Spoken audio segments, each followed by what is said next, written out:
নমস্কার, আমি মৌমিতা মুখার্জি। স্বাস্থ্যসাথী চ্যানেলে আপনাদের স্বাগতম।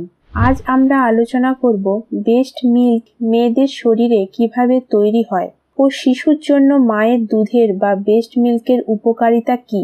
ভিডিওটি মন দিয়ে শুনবেন। ভিডিওটির শেষে কিছু টিপসও দেব ব্রেস্ট মিল্ক বাড়ানোর জন্য। মায়ের দুধ শিশুর প্রথম খাদ্য এবং এটি প্রকৃতির একটি আশ্চর্য উপহারও বলতে পারেন। কিন্তু কেন ব্রেস্ট মিল্ক একটা শিশুর জন্য সবচেয়ে বেশি উপকারী একটি খাদ্য, সেই বিষয়ে জানব প্রথমে। মায়ের দুধ শিশুর জন্য সম্পূর্ণ পুষ্টিকর একটি খাদ্য। এতে সমস্ত প্রয়োজনীয় পুষ্টি উপাদান আছে যা শিশুর সুস্থ বৃদ্ধি এবং বিকাশের জন্য অপরিহার্য। মায়ের দুধে রয়েছে প্রোটিন, ফ্যাট, ভিটামিন এবং বিভিন্ন খনিজ পদার্থ যা শিশুর দেহ এবং মস্তিষ্কের বিকাশে সহায়ক। ব্রেস্ট মিল্কের অন্যতম প্রধান উপকারিতা হল এটি শিশুর রোগ প্রতিরোধ ক্ষমতা বাড়ায়। মায়ের দুধে থাকা অ্যান্টিবডি শিশুকে বিভিন্ন সংক্রমণ এবং রোগ থেকে রক্ষা করে। এছাড়াও ব্রেস্ট মিল্ক সহজেই হজম হয়। শিশুর জন্য এটি হজম করা সহজ এবং এতে তার কোষ্ঠকাঠিন্য বা গ্যাসের সমস্যাও কম হয়। ব্রেস্ট মিল্ক খাওয়ানোর সময় মায়ের সাথে শিশুর গভীর এক বন্ধন তৈরি হয়। এটি শিশুর মানসিক বিকাশেও গুরুত্বপূর্ণ ভূমিকা পালন করে। WHO এর একটি গবেষণার রিপোর্ট বলছে যে দীর্ঘকাল ধরে মায়ের দুধ খাওয়া শিশুরা পরবর্তীকালে বুদ্ধিমত্তায় বেশি এগিয়ে থাকে। শিশুর ভবিষ্যৎ গঠনে মায়ের দুধের গুরুত্ব অপরিসীম। এটি শুধুমাত্র শিশুর শারীরিক নয়, মানসিক বিকাশেও সহায়ক।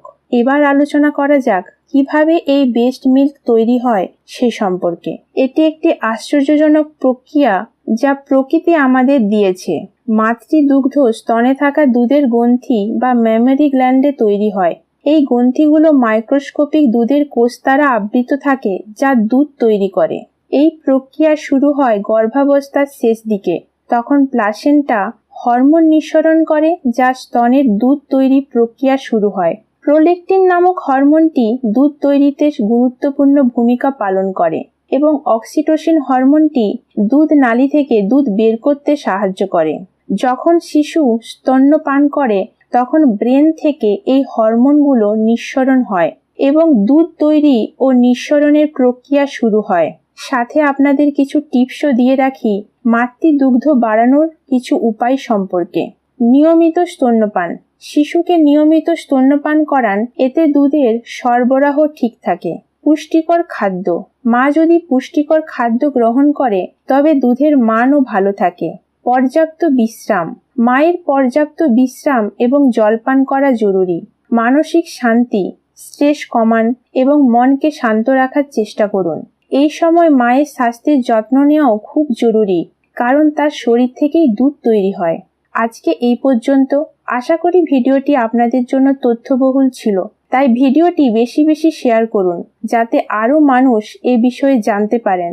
সাথে ভিডিওটি লাইক করতে ও চ্যানেলটি সাবস্ক্রাইব করতে ভুলবেন না। মন্তব্যে জানান আপনাদের কিছু প্রশ্ন থাকলে। দেখা হবে পরের ভিডিওতে। ততদিন সুস্থ থাকুন, নিরাপদে থাকুন। ধন্যবাদ।